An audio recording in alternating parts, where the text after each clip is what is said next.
Esitamisele tulid Eesti klassikute laulud, millest osad toodi kaasa Siberist ja on sellest ajast olnud Ausmaa suguvõsapidude alatine osa.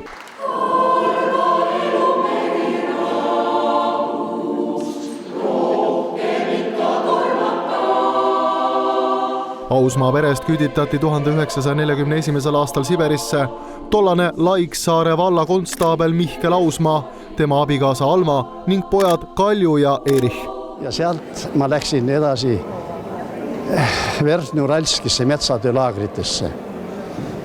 Muide, seal oli üks minu elu kõige ilusamaid momente.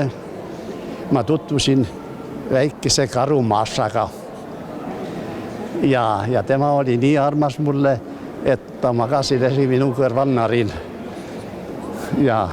Aga ma sain siia jala peale ühe haava metsatööl. Ja siis ma olin nagu laagris natukene haiguslehel või kuidagi nii ja siis mind valiti sinna kokaks. Ja kuna ma olin siis söömaga rikas, siis ma karule ikka natuke leidsin ka midagi andma. Ja niimoodi siis sealt ja siis lõpuks hakkasin vabanema. See oli siis 56. aastal. Ise, meil kinnalaulus on paljon ja joodiks lipp ja topp. Veel üks vedur saab ja TV ja happu kapsarot.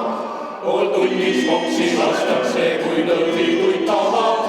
Kus peade kohal taltsuta ja kampfamiilia.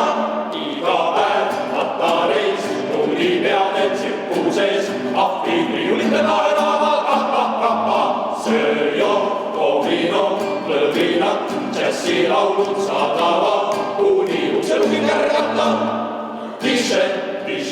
Ausmaa sugulaskoor loodi 2007. aastal. 2009. aastal osaleti üldlaulupeol ajaloos esimese koorina, kus kõik lauljad on omavahel sugulased. Meid on 4 põlvkonda, meie väga vanad ja siis meie mudilased sealt, me laulame nendega koos. Me oleme nüüd nendega võrdväärsed omas valuses.